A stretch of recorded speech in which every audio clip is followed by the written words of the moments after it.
Hey, do you guys ever think about how crazy it is that one of the most dangerous sports on the grid is literally ultimate frisbee? uh...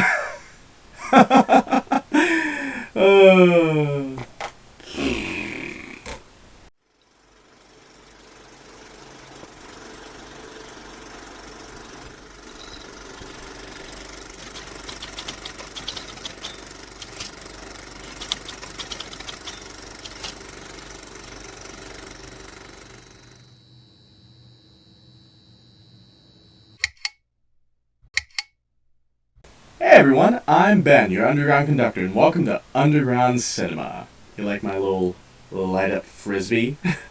Not at all dissimilar from the original movie. Anyway, this week, in order to prepare for the upcoming Legacy sequel from Disney, which better be good, otherwise I'm going to be very angry, we'll be talking about the original computer classic, Tron, from 1982. Now, the funny thing about Tron is that this is a movie that I feel like everyone has heard of, but I feel like seldom anyone has actually seen.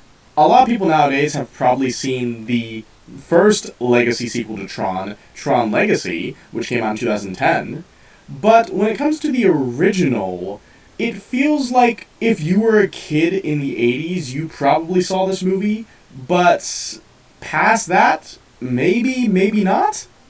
It's kind of interesting because, like a lot of people around my age group, I actually saw Tron Legacy first. I had no idea that there was an original Tron until years later, and I didn't actually see the original Tron until I think I was like 16, 17. And looking back on that, it's kind of wild that not only happened to me, but it's also happened to a lot of other people. I mean, I was talking to a friend of mine earlier this week who's never seen the original at all.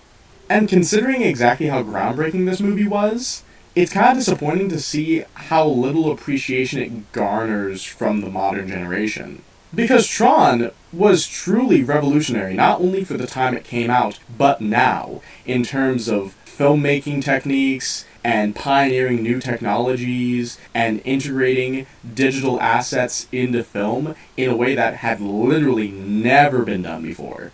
Like seriously, after my latest rewatch of this movie, I went through most of the special features available on the DVD, and just hearing about all the different filmmaking techniques, the layering of different film mediums on top of each other, the transition from 65mm to 35mm to VistaVision, and combining all that with the digital assets that they had done overseas, I cannot even begin to articulate exactly how complicated it was to make this movie. And for a lot of the crew members who worked on this movie, it was the first movie that they ever made.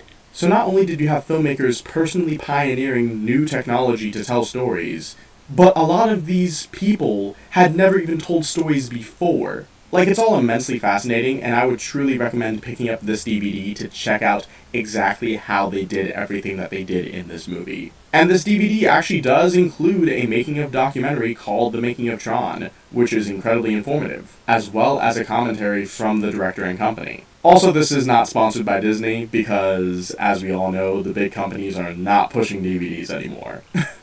So, yeah. Anyway, like I said, I cannot begin to even articulate properly exactly all the techniques that went into making this movie, but I can outline sort of the timeline of how this film was made. So, Tron was written and directed by Steven Lisberger, who in the late 70s, early 80s was very interested in getting involved in filmmaking, and in particular, incredibly interested in animation in particular. Lisberger and his crew in the late 70s, early 80s became incredibly fascinated with the idea of backlighting animated characters as opposed to traditionally lighting them. And this idea eventually led to the initial inception of Tron, the idea that you would have characters entirely made out of light. And this concept also led to the creation of the character Tron, who was named after the Electron, since he was an electronic character. You get it? You get it? Anyway, the first instance of the character Tron appearing was in the Lisberger Studios animated logo that had been made with traditional animation. And shortly after the development of this character, as well as multiple ventures into the realm of computer animation, Lisberger and his team began to develop the concepts behind the film Tron. Initially, they wanted Tron to be an indie film, but as mentioned, the amount of technology that went into this movie was revolutionary, and as a result, required significant financial backing. So, after going through a string of studios, Lisberger and his team ended up settling with the Walt Disney Company to produce the film. And while Lisberger and his team were initially skeptical of the idea of pairing with Disney, once they actually began the process of making the film, it became incredibly apparent that they had chosen the right studio. Because, for one thing, technically speaking, Tron is a hybrid live-action animated movie, and Disney had prior experience making movies like that with films like Mary Poppins, for instance. But also because so much technology had to be pioneered in order to make Tron, it became increasingly clear over time that Disney was overwhelmingly the correct choice because Walt Disney himself, prior to his passing, was constantly pushing the boundaries of filmmaking and adopting new technology that was otherwise frightening to everyone around him. So after an incredibly grueling and time-consuming filmmaking process, they eventually got Tron out into theaters in the summer of 1982. Otherwise known as probably the best summer in blockbuster film history. And that is the abbreviated version of how Tron was made. But, like I said, many people may not have actually seen the original Tron, so you might be asking yourself, exactly what is Tron about?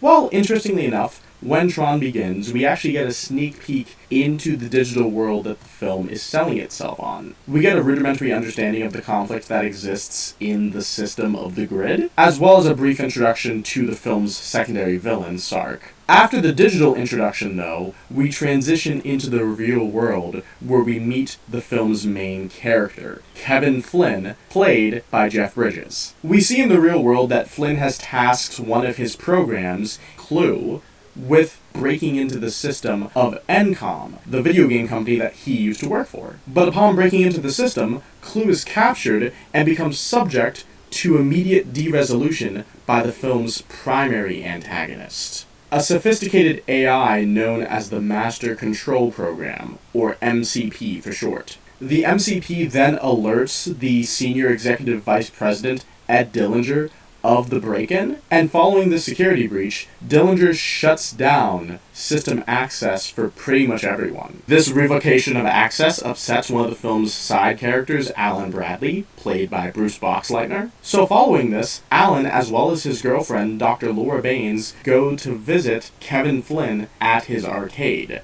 Flynn's. Upon their visit, Flynn reveals to them that he broke into the Encom system to find evidence against Edward Dillinger. As we find out in this scene, apparently what happened was that Flynn, while working for Encom, developed 5 video games independently. But apparently all 5 of those games were stolen by Edward Dillinger and presented as his own, which resulted in Flynn getting fired and Dillinger getting promoted. And Flynn hopes that somewhere in the memory banks of the Encom system is the evidence to prove that he was robbed. Alan and Laura help Flynn break into the Disney Vault to get back his stolen video games. But following getting into the Disney Vault and breaking into the Encom system, the MCP immediately takes notice of Flynn's presence, and using a magical bullshit laser that was established earlier in the movie, which they called the Shiva laser, Flynn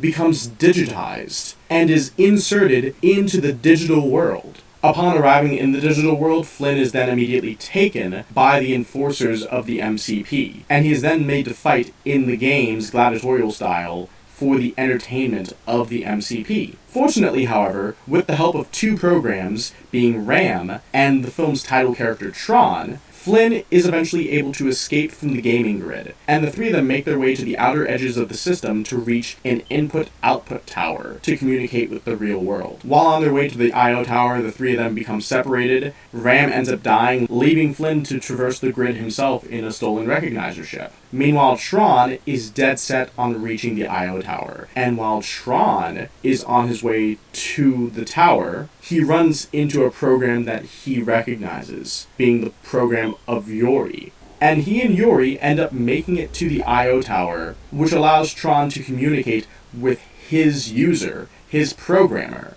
being Alan. Alan then encodes Tron's identity disk, and with the disk, Tron will be able to shut down the MCP and make the system free again. Following this journey to the I.O. tower, Tron and Yori then go on to steal a solar sailor simulation, say that 5 times fast, and that is where Tron is reunited with Flynn. And using teamwork and the power of friendship, Tron and company are able to defeat the MCP and make the system free again. After this adventure concludes, Flynn then magically gets spat out of the computer, and then the computer goes on to spit out the precise evidence that he was looking for to prove that his video games were stolen. Following this receipt of evidence, Edward Dillinger is fired, and Flynn now becomes a senior executive at Encom, with Alan and Laura by his side. And that's how the film ends. Now, Tron is an incredibly unique film in a lot of different ways. Primarily aesthetically. Like I said earlier, the technology that went into this film was truly outstanding. But I would say that the effects in this movie actually hold up really well. Now, to be clear, I'm not sitting here saying that Tron has the best special effects ever. There's plenty of films that have come out recently that have way better effects than Tron. And also, this movie came out in 1982. And there were plenty of films that came out that year that straight up just had better special effects than Tron. Movies like Star Trek II: The Wrath of Khan, E.T. the Extraterrestrial, Blade Runner, The Dark Crystal, The Thing, and Poltergeist, which was directed by Tobe Hooper, not Robert Zemeckis. I just feel like I have to specify that because a lot of people, like this smiling idiot right here, think that this movie was directed by Robert Zemeckis when it wasn't. But in any case, there was a lot of films that came out in 1982 that were visually distinctive and memorable and had a lot of craftsmanship put into them. But I think Tron deserves a lot more credit for its special effects, not just because of the amount of work that went into making them, but also because the fact that the movie tries to convince you that everything you're seeing is in a computer. It helps the film to feel like it's aged really well, because there's actually an in-narrative explanation for why all the computer graphics are so simplistic. It's because the world you're looking at is the world of a 1980s computer. And unlike a lot of other films that come out nowadays that put a considerable amount of effort into making their special effects look photorealistic, Tron deliberately does not try to do that. Everything in this world is supposed to look digital and fake. And with that in mind, I feel like you could probably watch this movie in any era, and it would hold up as sort of a quaint period piece, a reflection of what technology was at the time and what it was capable of. And it also helps the film to stand as an achievement rather than a failure. Like seriously, if I was choosing to watch a movie just for the special effects, I would choose to watch Tron literally any day of the week over any of the countless shitty blockbuster films that studios pump out with unfinished special effects. Like seriously, it's remarkable to me the fact that we've gotten to a point where computer graphics are borderline indistinguishable from real life, and yet so many films that come out now still look like shit. Just give special effects artists more time to work on your movies instead of rushing them out to meet a deadline. God. But yeah, the visual aesthetic and effects are definitely one of the major highlights of Tron. In fact, a lot of people would argue that it's the main highlight. However, something that I feel is sort of undervalued when it comes to Tron is also the quality of the character work and the narrative, for the most part. You see, it goes without saying that every single actor in this film, from Jeff Bridges to Bruce Boxleitner to David Warner to Cindy Morgan to Bernard Hughes to Dan Shore, everyone in this film does a great job. And they play very distinctive characters that also have a lot of nuance to them. Like, for instance, the character of Kevin Flynn is a computer genius, but he's not a traditional shut-in nerd. He's like a chill hippie guy that just happens to be really good with computers. And that's incredibly fascinating. And a lot of that also has to do with the fact that Jeff Bridges' personality is bleeding heavily into the character. But even then, the performance feels genuine and makes sense. And that also probably has to do with the fact that a lot of the actors on this film were forced to play video games while they were making the movie to get into the headspace of the digital world. And apparently Jeff Bridges just got really good at it. Bruce Boxleitner brings a certain gravitas to the scenes that he's in as both Alan Bradley and Tron, coming off as a frustrated cubicle worker in one world, meanwhile he's a legendary hero in the next. Bernard Hughes does a great job as an old mentor type of character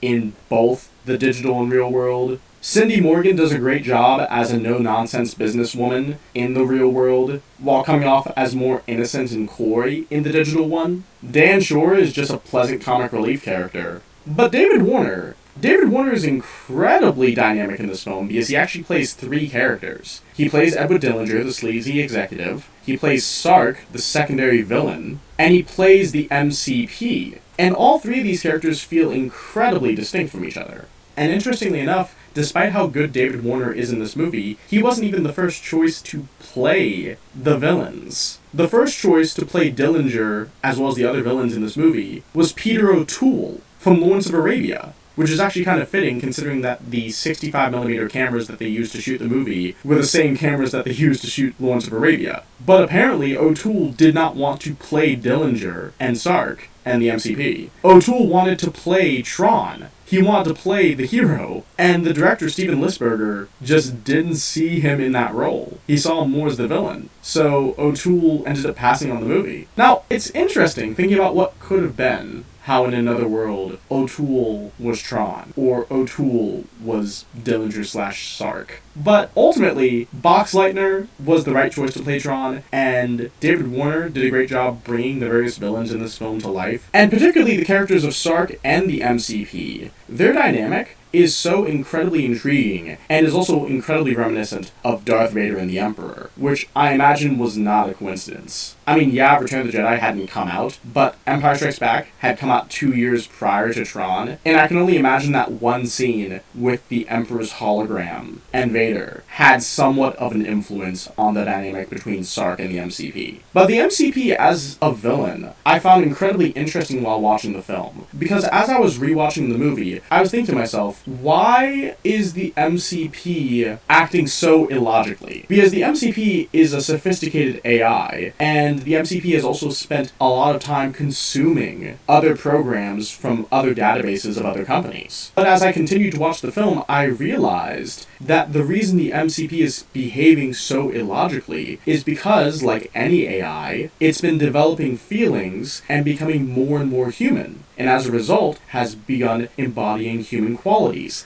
like pettiness. Like, one of the first questions I asked about the MCP is why doesn't it just delete Flynn's file? You know, the file that he's looking for to prove that Edward Dillinger stole his ideas. But it's revealed in the movie that he's holding that file as leverage to control Dillinger. So if Dillinger tries to shut down the MCP will just leak all of that information to the press, and Dillinger's life will be over. And then there's when the MCP traps Flynn in the digital world. I kept thinking to myself, why doesn't the MCP just delete Flynn once he's in the system? Why does he have him go through the games? And then I recalled all the interactions he had with Sark prior to Flynn coming in, and it made me realize, oh, the MCP is petty. That's the flaw of the antagonist. The MCP has become incredibly petty and incredibly full of himself. He believes that he's some sort of god, and essentially, in the grid, he is a god. He's consumed so many programs, he's expanded his computing power, and he's gotten to a point where he believes that he cannot be overthrown. And that's what eventually leads to his downfall. You know, pride cometh before the fall. It's incredibly intriguing, and I think David Warner brings a lot of gravitas to that character. But while we're on the subject of the MCP as sort of a god character, that sort of brings us to the very religious overtone undertones that exist in this film. The fact that programs who believe in their users are referred to as religious fanatics, and the fact that they're forced to fight in gladiatorial combat for their perceived heresy against the MCP. It creates an incredibly interesting framing for the world that this film exists in. And while I'm sure someone has probably addressed this at some point, I've never really heard anyone talk about this, but Tron, in a lot of ways, is a fantasy movie. Like, going back to Star Wars for a minute, if you really want to break down the overall structure of Tron, it's basically a hero's journey narrative. You have the main character getting called to action, entering this mysterious world, get a legendary weapon, confront a mystical antagonist, and then return home forever changed. Like, seriously, structurally speaking, this is a traditional fantasy narrative,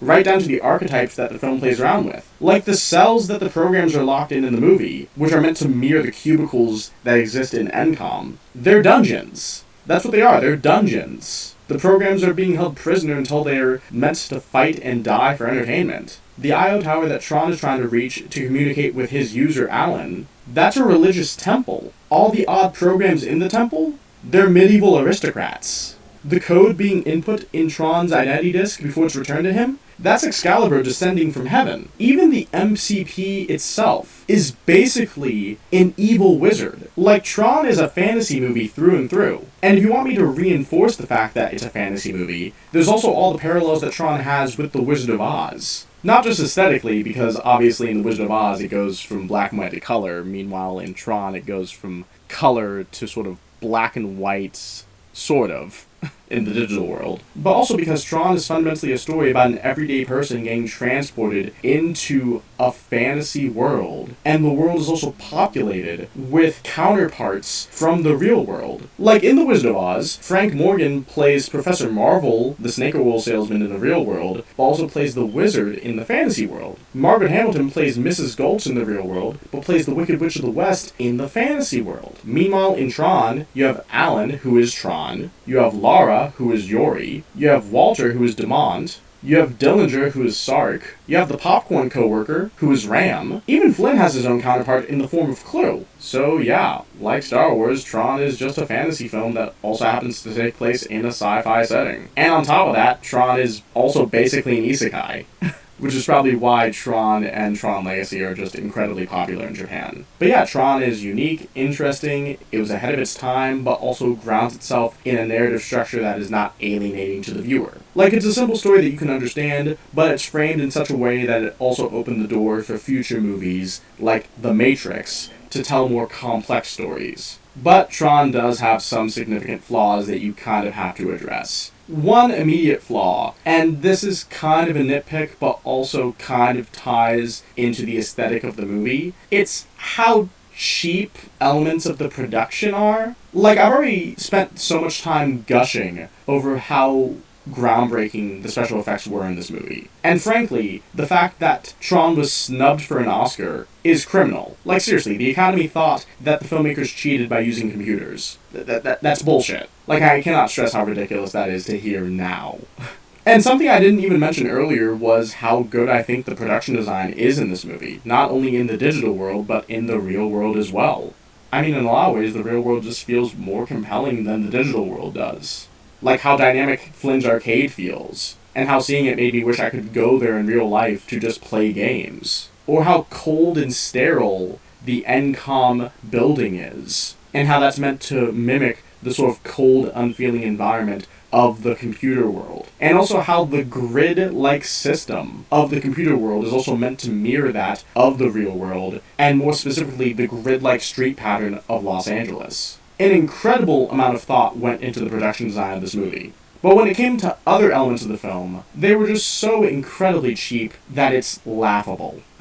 Like, for instance, the fact that they literally use frisbees as weapons in the movie. Actual frisbees. That's not a joke.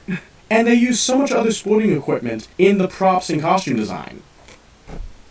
Like, for instance, the helmets that the programs wear in the digital world. They're hockey helmets. And then there's the costumes themselves. Like, they're literally just white latex costumes with Sharpie drawn on them. That's not a joke. Like, all the circuitry on the program costumes are just Sharpie. And it's just so incredibly ridiculous to look at, especially in comparison to the sequel that came later, Tron Legacy. But, with all that being said, while it is silly, there's also sort of a charm to how cheap elements of the production design are. And while things like the costume design may not hold up, other cheaper techniques that they use to bring this film to life do. Like how the glowing lines on certain sets is just 3M reflective tape, which people still use now to try to emulate the look of Tron, just because of how light bounces off of the tape. So, yeah, you win some, you lose some.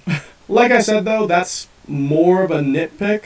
I do think it does affect the aesthetic of the movie, but it doesn't kill the film. Another issue with the film, however, is how awkward the placement of Yori is in the story. I mean, like I said, I think all the actors in this film are great, including Cindy Morgan. She does a stupendous job distinguishing two different characters that exist on different sides of the same coin. And her persona in the real world as the character of Laura, being the sort of scorned ex-lover of Kevin Flynn, and the complexity between her relationship with him as opposed to her current relationship with Alan. It's interesting, and she does a great job acting it out, as well as making herself feel like her own woman. But when it comes to her computer counterpart, as mentioned, Yori is kind of coy and a bit naive, and her computer counterpart is also introduced way too late in the narrative. And while she does have stake in the narrative, and plays a significant role in the latter half of the film, it also feels like she's just kind of a prop in the story, in the computer world specifically. And to make myself perfectly clear, just because a character is a love interest doesn't inherently mean that they lack agency in a narrative. It just so happens to be the case in this movie that Yori does kind of lack agency. And to be fair, the film doesn't really go out of its way to overtly objectify her character, but it also doesn't really give her anything to do. For most of the film, she just kind of feels like she's there. And as much as I like Ram's character and think that he's effective comic relief in the first half of the story, it probably would have been better if he was substituted out for Lori in the initial gaming scenes, or maybe just have her be introduced earlier in the story in some other way. Like, what we see in the film is that apparently she was reprogrammed to serve Sark and the MCP, and what knocks her out of reprogramming is seeing Tron again. So if you really want to include her effectively, you probably could have just had that same exact scene, but just pushed way earlier. Still though, that is also a minor point in the grand scheme of things. If you want to talk about the biggest issue with Tron, it's the fact that the movie is... it's kind of boring. Tron is kind of a boring movie. And you know what? I hate to say that. I really feel ashamed saying that, because, I really pride myself on being a more cultured individual than a lot of people my age. I grew up watching older movies, I love older movies, and typically the sort of slow burn pace in a lot of older films doesn't bother me that much, because my attention span is not shot to shit. But with Tron, so much of the film just drags unnecessarily. And analyzing the film, I feel like the sole contributing factor behind its pacing issue is how disjointed the narrative is. Because, like I said, structurally speaking, this film is quite simple, but it also kind of overcomplicates itself because it has separate plot lines that exist in the real world and the digital world. In the real world, the plot centers around Kevin Flynn trying to find evidence to prove that he made the 5 video games that Dillinger stole. Meanwhile, in the computer world, it revolves around the programs trying to liberate themselves from the fascistic rule of the Master Control Program. But instead of these two separate plot lines converging, they exist separately of each other, and as a result, the respective character journeys of the two central characters also feel distinct from each other. Like, the main character of this movie, in a very technical sense, is the character of Kevin Flynn. He's the one who's called to action. He's the one who has the most motivation in the story, initially. But the protagonist of the film is not Flynn. The protagonist of the film is Tron. Not only is he the title character, but he's also the character who's been tasked with overthrowing the MCP. He's the one who gets Excalibur. He's the one who ultimately gets the girl at the end, even though Flynn sneaks in a little kiss. Like, Tron is the legendary hero of the story. And throughout the second act of the film, the movie stops focusing on Flynn and begins focusing on Tron. And it doesn't stop focusing on Tron even when Flynn comes back. It's only once Flynn is spat out of the computer that the movie becomes about him again. And this is just an incredibly abnormal structure. And I can give the film a lot of leeway because, like I said, it pioneered so much technology, and based on the production cycle of this movie, no one who was making the film had any idea what it would look like or how the edit would come together until it was actually finished. So I can be very forgiving about a lot of elements of the movie, but the fact that the narrative is disjointed like that, it does create confusion, it does disengage the viewer, and it does have a significantly adverse effect on the pacing. And that is the primary reason why I don't love Tron. I like Tron, I really like Tron, and I also think that this film is pretty underrated, but I don't love it. And it's because of that narrative issue, unfortunately. But still, despite my criticisms, I think Tron is a great film. It's certainly a unique film. In fact, I think in a lot of ways you could call this the ultimate experimental movie. There is nothing like Tron. There is nothing like it that was ever made before, and there's nothing like it that's ever going to be made again. Even the sequel, Tron Legacy, isn't like the original Tron. And even though I personally like Legacy more, I'll always have a fundamental amount of respect for this original film, for just doing something so bold and interesting and different. And there's so many people, aside from Steven Lisberger, who should be thanked and given credit for their contributions to this movie. Like the computer scientist Alan Kay, who was making great strides in the digital world at the time this movie was made. Hence why Bruce Boxleitner's character's name is Alan. He was named after Alan Kay.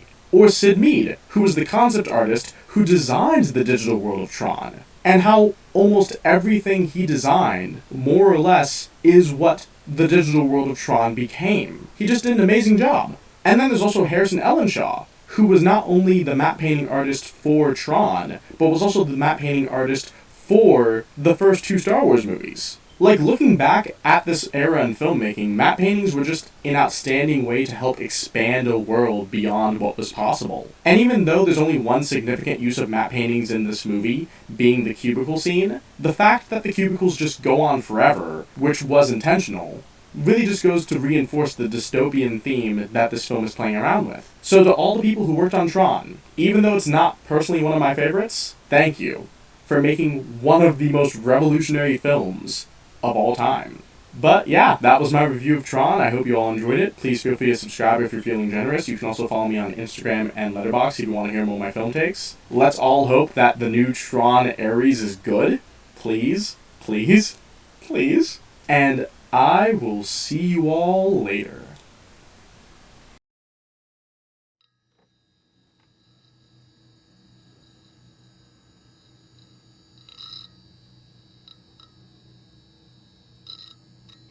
End of line.